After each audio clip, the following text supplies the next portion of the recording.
મારું નામ જિંદગી મારું નામ જિંદગી મુકુલ ચોકસી દ્વારા લિખિત સ્ત્રીના જીવનની વાત છે. સામાન્ય જિંદગીની વાત છે. મારું નામ જિંદગી વાંચી સંભળાવું છું, પસંદ આવશે. જી હા, મારું નામ જિંદગી. જી હા, મારું નામ જિંદગી. મિડલ નેમ જન્મ અને સરનેમ મૃત્યુ. મિડલ નેમ જન્મ અને સરનેમ મૃત્યુ. એક દિવસ શહેરના છેવાડે રહેતા એક યુગલના ઘરે પારણામાં પારાવાર પીડા વચ્ચે હું અવતરી. તેમ છતાં તરત જ ખિલખિલાટ ખુશીઓમાં પલટાઈ ગઈ. ખિલખિલાટ ખુશીઓમાં પલટાઈ ગઈ. પછી વારંવાર સૂસું કરીને મમ્મીનો ખોળો ભીજવીને ચોધાર આંસુએ એટલું રડી કે ઉપર નીચે બેઉ બાજુથી પૂરેપૂરી ભીંજાઈ ગઈ. ઉપર નીચે બેઉ બાજુથી પૂરેપૂરી ભીંજાઈ ગઈ. પછી નાનકડા રૂમમાં વોકર પકડીને અચકાતા પાપા પગલી પાડતી વખતે પહેલી વાર પાપા બોલાઈ જતા મલકાઈ ગઈ. પહેલી વાર પાપા બોલાઈ જતા મલકાઈ ગઈ. પહેલી વાર પાપા બોલાઈ જતા મલકાઈ ગઈ. પછી પહેલી બર્થડે પર કેકને ફૂંક મારવા જતા અને કેન્ડલને કાપવા જતા સૌના લાઉડ લાફ્ટર સાથે કેમેરાની ક્લિકમાં ઝીલાઈ ગઈ. સૌના લાઉડ લાફ્ટર સાથે કેમેરાની ક્લિકમાં ઝીલાઈ ગઈ. પછી નાનકડી ઢીંગલીઓને છોડીને મોટી બુક્સ પકડીને સ્કૂલ બેગમાં જેમ તેમ સમાઈ ગઈ. સ્કૂલ બેગમાં જેમ તેમ સમાઈ ગઈ.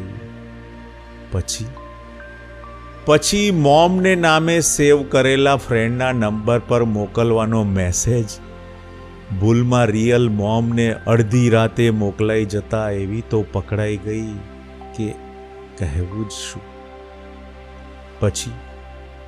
પછી માર્ક જોઈને શીટ બોલાઈ જાય એવી માર્કશીટ જોઈને ખોટું ગભરાઈ ગઈ. એવી માર્કશીટ જોઈને ખોટું ગભરાઈ ગઈ.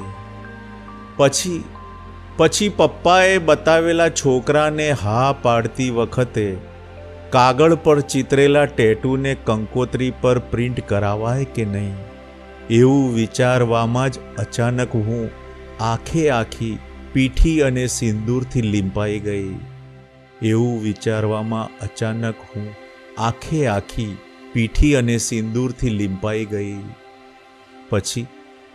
પછી કપડાં લત્તા રસોઈ પાણીમાં, કચરા પોતા વાસણ કુસણમાં, વોશિંગ પ્રેસિંગ કુકિંગ ક્લિનિંગમાં, ડ્રોઈંગ રૂમ કિચન બેડરૂમ બાલ્કનીમાં અને ચૂપકીદી બોલાચાલી રીસામણા મનામણામાં હું ટુકડે વહેંચાઈ ગઈ.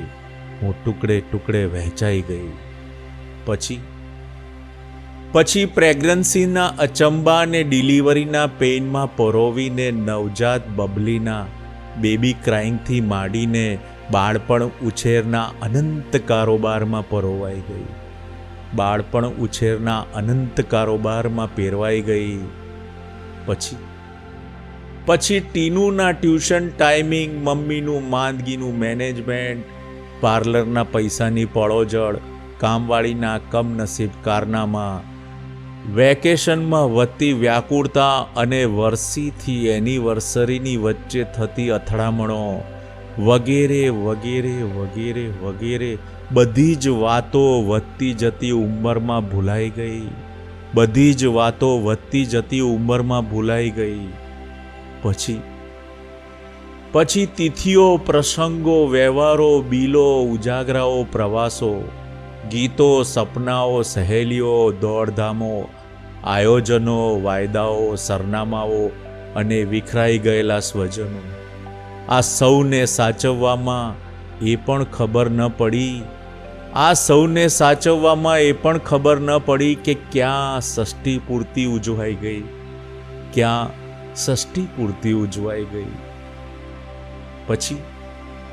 પછી ઘૂંટણથી ફિઝિયોથેરાપી વખતે ચીસ ન પાડવામાં, પેન્શનની ગણતરીમાં ભૂલ ન કરવામાં, ખોવાયેલા ચશ્મા શોધવા માટે ચશ્મા તો પહેરવા હોવા જ જોઈએ એવું સમજી ન શકવામાં, અને એકલી પડી જવાય તો પણ દીકરાને પાર્ટીમાંથી બોલાવી ડિસ્ટર્બ ન કરવામાં, જેમ તેમ બચાવેલી થોડી ઘણી ક્ષણો ખર્ચાઈ ગઈ, જેમ તેમ બચાવેલી થોડી ઘણી ક્ષણો ખર્ચાઈ ગઈ, અને છેલ્લે વ્હીલ બનાવવાની ઉતાવળમાં, બધાને ધરાઈને જોઈ લેવાની લાયમાં, અને ભગવાનનું નામ જપવાની વિસરાતી જતી ટેવમાં એ ખબર ન પડી કે મારી આ બેવ ઝાંખી પાંખી આંખો રોજની જેમ એક રાત માટે કે પછી કાયમ માટે મીંચાઈ ગઈ. મારી આ બેવ ઝાંખી પાંખી આંખો રોજની જેમ એક રાત માટે કે કાયમ માટે મીંચાઈ ગઈ. હા, મારું નામ જિંદગી, મારી તમારી અને સૌ સામાન્ય માણસની જીવાઈ ગયેલી, જીવાઈ રહેલી અને બાકી રહી ગયેલી જિંદગી. સામાન્ય માણસની જીવાઈ ગયેલી, જીવાઈ રહેલી અને બાકી રહી ગયેલી જિંદગી, બાકી રહી ગયેલી જિંદગી.